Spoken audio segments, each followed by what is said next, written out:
Elvis Presley était le roi du rock'n'roll. Et pour les 4 jeunes Liverpooliens qui allaient y former les Beatles, il était leur idole. Mais ce sentiment ne serait pas réciproque. En fait, l'homme qui a inspiré les Beatles finirait par leur en vouloir, voire même les détester. Pourquoi ? Eh bien, il s'avère qu'il y a une histoire étrange derrière tout ça. Aujourd'hui, nous expliquons pourquoi Elvis détestait les Beatles. Avant de commencer, abonnez-vous à la chaîne Weird History. Laissez ensuite un commentaire et dites quels autres conflits rock'n'roll vous souhaitez découvrir. 1 pour l'argent, 2 pour le spectacle, 3 pour se préparer, c'est parti.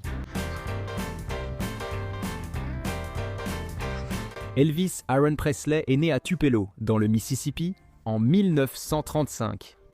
À l'âge de 13 ans, ses parents l'ont emmené à Memphis, dans le Tennessee, où en 1953, ce même Elvis qui avait eu un C en cours de musique a décidé qu'il allait devenir musicien. Dans ce but, en août de cette année-là, il s'est rendu au Memphis Recording Service du producteur Sam Phillips pour enregistrer ce qu'il a décrit comme un cadeau pour sa mère. Ce cadeau était un disque acétate à 2 faces, sur lequel Elvis chantait les chansons My Happiness et That's When Your Heartaches Begin. Cela s'est accompagné de l'une des carrières les plus réussies de l'histoire de la musique. Bonne chance pour faire mieux la prochaine fête des mères. Quoi qu'il en soit, le style d'Elvis, mélange de ses premières influences musicales, était appelé rockabilly, une fusion de country et de rhythm and blues. Cela faisait aussi de lui le véhicule idéal pour Phillips, qui cherchait toujours des moyens de faire découvrir la musique afro-américaine à un public plus large, ou plus exactement, à un public blanc. Elvis enregistrerait quelques chansons pour le label Sun Records de Phillips avant que son manager, le colonel Tom Parker, n'organise la vente de son contrat à RCA Victor. En janvier 1956, ce label sortirait son single Heartbreak Hotel, qui deviendrait son premier numéro 1. En moins d'1 an, il vendrait plus de 10 millions de disques pendant ce temps. La personnalité publique d'Elvis s'est révélée clivante. Certains considéraient son style sexuellement provocateur comme une menace pour le bien-être moral de la jeunesse américaine. D'autres le voyaient comme le précurseur inspirant d'une culture jeunesse intégrée. La plupart ont sans doute estimé que la vérité se situait entre les deux, car il est aujourd'hui le 3e musicien ayant généré le plus de recettes de tous les temps. Nous parlerons de la première place plus tard, mais son ascension fulgurante dans les années 1950 en tant qu'icône mondiale s'est brutalement arrêtée au moment où Elvis a tenté de faire taire ses détracteurs en rejoignant l'armée américaine. Après son retour du service militaire, il a pratiquement abandonné les performances en direct pour enchaîner une série de films hollywoodiens et leurs bandes originales. Ce changement a frustré de nombreux fans, ce qui a mené à des commentaires comme « Elvis est mort le jour où ils l'ont envoyé à l'armée ». Qui a dit ça exactement ? C'était John Lennon.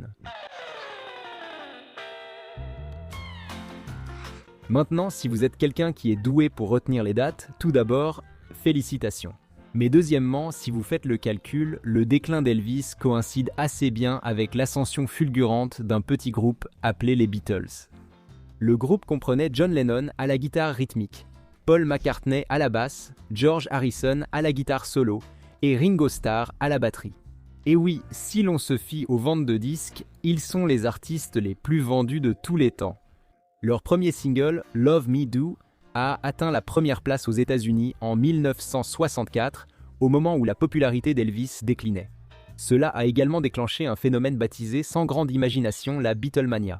Durant presque toute la décennie, les Beatles ont dominé les classements, occupant jusqu'à 5 des 10 premières places du Billboard simultanément. Lorsqu'ils ont été invités à l'émission d'Ed Sullivan, leur apparition a suscité 50 000 demandes de billets, éclipsant les 7 000 demandes reçues pour la première apparition d'Elvis Presley dans la même émission. Peut-être encore plus impressionnant, c'est qu'un nombre sans précédent de 73 millions de personnes ont regardé les Fab Four ce soir-là. Mais l'ampleur même de leur célébrité n'aurait pas dû être la cause de tension. En fait, au début, les Beatles n'ont pas hésité à reconnaître Elvis comme l'une de leurs principales inspirations. Et au fil des années, ils ont repris plus de 30 chansons d'Elvis lors de leurs concerts. De plus, le même John Lennon qui avait lancé cette pique à l'époque de son service militaire a aussi déclaré qu'il n'y aurait pas eu de Beatles sans Elvis. Et Paul McCartney a appelé Elvis le Messie, ce qui est plutôt flatteur comme surnom. C'est peut-être pour ça que, pendant des années, les Beatles voulaient rencontrer Elvis. Ils ont essayé à plusieurs reprises, mais ils n'ont rencontré que le colonel Tom Parker, qui leur donnait quelques souvenirs d'Elvis. On pourrait penser qu'ils auraient été dérangés, mais selon McCartney, nous ne nous sommes pas sentis écartés, nous avions l'impression de le mériter. Après tout, c'était Elvis, et qui étions-nous pour oser vouloir le rencontrer? Néanmoins, une rencontre allait avoir lieu. Alors plantons le décor. Les Beatles venaient de jouer devant 73 millions de téléspectateurs à la télévision et avaient aussi attiré 55 000 fans au Shea Stadium lors de leur tournée. Elvis, quant à lui, venait d'apparaître dans 12 films en 5 ans, ce qui est plutôt impressionnant, même selon les critères de Nick Cage. Il ne restait plus qu'à ces légendes de se rencontrer pour la plus grande jam session de tous les temps.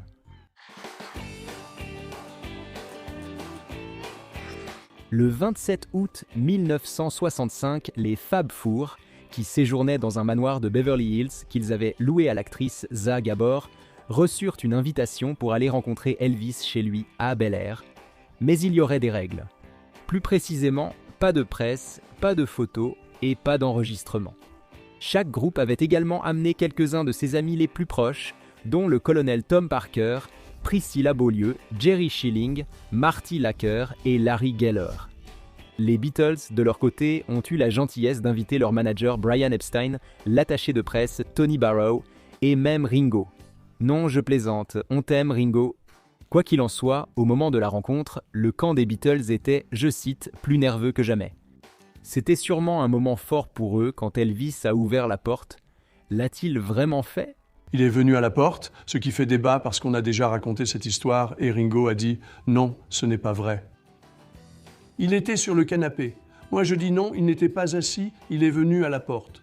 Malgré la mémoire de Paul, la plupart de ceux qui étaient là ce soir-là, y compris George, semblent se souvenir qu'Elvis était assis sur un canapé, regardant une énorme télévision couleur sans le son, tout en jouant de la guitare basse. Après ce qu'on a appelé un silence étrange, Elvis a plaisanté « Si vous les gars, vous allez rester là à me regarder toute la nuit, je vais aller me coucher. » Gênant. À ce moment-là, Lennon aurait tenté de briser la glace en demandant à Elvis pourquoi il sortait des ballades douces et légères pour ses films, en lui demandant « Qu'est-il arrivé au bon vieux rock'n'roll ?»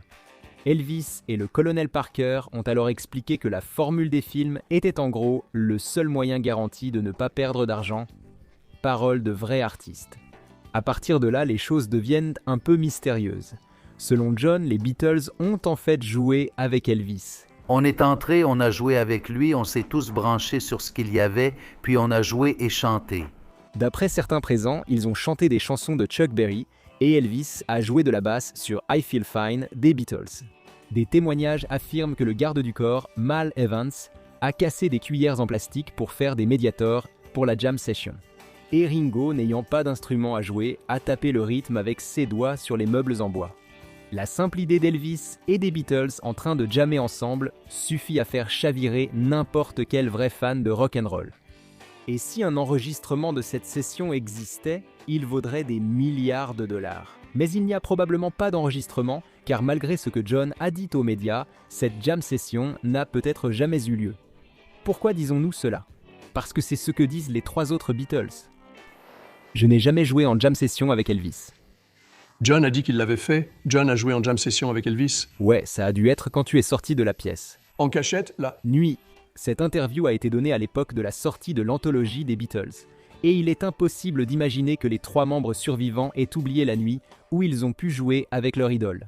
Nous pouvons donc écarter la version de l'histoire racontée par John. Nous ne pouvons pas exclure que John ait joué avec Elvis seul. Mais étant donné sa tendance à fabuler et à créer des mythes, nous prendrions cela avec des pincettes. Pour ce que ça vaut, Jerry Schilling, proche ami d'Elvis, a aussi nié que cela ait eu lieu, affirmant qu'ils n'ont jamais joué ensemble. C'était juste un vœu pieux. Quoi qu'il en soit, le plus grand moment des Beatles n'avait rien à voir avec la musique, ni avec l'immense richesse d'Elvis, son manoir ou ses souvenirs. C'était sa télévision télécommandée. Il avait la première télécommande pour changer les chaînes que nous ayons jamais vues. Vous savez, parce que c'était l'année où ils sont sortis. Et il le pointait simplement vers la télé et les chaînes changeaient. Waouh, il est vraiment un Dieu tout-puissant. D'accord, il n'y a pas eu de jam session, mais tout semble s'être bien passé et chacun a passé un bon moment, non ? Eh bien peut-être. D'après les témoignages existants, on peut supposer que la seule et unique rencontre entre Elvis et les Beatles s'est, disons, plutôt bien passée. Mais une chose est sûre, après la rencontre, Elvis détestait toujours les Beatles. Enfin, détester est un mot fort. Il a simplement essayé de les faire bannir des États-Unis en utilisant ses contacts au FBI. Oui, c'est à ce moment-là qu'Elvis a commencé à montrer une autre facette de lui-même, l'icône ultra-patriotique. Par ses films très influencés par l'Amérique et des performances comme American Trilogy, il a fortement souligné la fierté américaine. Il est également devenu nettement plus conservateur, s'alignant avec la majorité silencieuse et l'establishment politique. En 1970, il a même remis en main propre une lettre à la Maison-Blanche de Nixon demandant une rencontre afin de proposer son aide pour lutter contre la culture de la drogue et restaurer le respect du drapeau. Compte tenu de son énorme appétit pour les drogues, on n'est pas sûr qu'Elvis était l'homme idéal pour ce travail en particulier. Et ne nous lancez même pas sur à quel point son écriture était affreuse. Neuf sera ici aussi longtemps que les abdos. Ouais, ce n'est pas lisible. Malgré l'incohérence des lettres, cela a mené à une réunion. Et pendant cette réunion, Elvis est devenu ému et a assuré à Nixon qu'il était de son côté. Donc oui, Elvis n'était plus la menace pour le bien-être moral de la jeunesse américaine qu'on le pensait autrefois. C'était un gars qui a pris les Beatles à la légère, qui les qui a pleuré en rencontrant Nixon et qui a demandé un badge du FBI pour pouvoir être un agent fédéral itinérant. Même s'il voulait seulement des papiers officiels pour transporter armes et drogues à travers les frontières internationales. Est-ce si grave ? Quoi qu'il en soit, selon les notes officielles de la Maison-Blanche, Elvis a dit à Nixon qu'il pensait que les Beatles étaient une véritable force anti-américaine, les accusant de gagner leur argent aux États-Unis pour ensuite rentrer chez eux et promouvoir la consommation de drogue et la contestation politique. Nous ne pensons pas que les Beatles auraient contesté cela, mais les reproches privés d'Elvis envers eux allaient bien au-delà d'une simple antipathie. Son dossier au FBI montrait des avis similaires, notant ses déclarations selon lesquelles le groupe aurait causé de nombreux problèmes actuels chez les jeunes à cause de leur apparence négligée et de leur musique suggestive. Il a également soutenu que le mouvement hippie et les expériences des Beatles avec la drogue étaient des outils de lavage de cerveau communiste. Les Beatles, de leur côté, ont été véritablement blessés lorsqu'ils ont finalement appris ce qu'Elvis avait dit à leur sujet en coulisses. Paul McCartney a déclaré s'être senti trahi après avoir lu les transcriptions de Nixon et a plaisanté qu'Elvis, qui critiquait leur usage de drogue, avait été retrouvé aux toilettes bourré de drogue. Ringo Starr a qualifié de déchirant le fait qu'Elvis ait essayé d'utiliser ses relations au FBI pour les faire bannir d'Amérique en disant « Voilà Monsieur Déhanchement et il pensait que nous étions un danger ». Et pourtant, malgré la déception, les Beatles n'ont jamais cessé de l'admirer. Paul McCartney l'a résumé parfaitement. C'était triste, mais je l'aime toujours. Il a eu beaucoup d'influence sur moi. L'entourage proche d'Elvis insiste toujours sur le fait que leur relation n'était pas aussi froide que l'histoire le laisse entendre, même si les versions publiques et privées n'ont jamais vraiment concordé. Le camp d'Elvis semblait cordial. Le colonel Tom Parker a même envoyé un télégramme à l'arrivée des Beatles en Amérique. Mais à huis clos, plusieurs amis et collègues se souviennent qu'Elvis se sentait profondément menacé par la Beatlemania, à tel point qu'il savait qu'il valait mieux ne pas mentionner les Beatles en sa présence. Un témoignage affirme même qu'il avait d'abord refusé de les rencontrer, disant « Bon sang, je ne veux pas rencontrer ces fils de pute ». Néanmoins, Jerry Schilling, mentionné précédemment, a toujours insisté. Elvis appréciait vraiment les Beatles et que leur soirée ensemble en 1965 avait vraiment été formidable. Il cite comme preuve l'enregistrement par Elvis de nombreuses chansons des Beatles, preuve d'au moins une admiration professionnelle.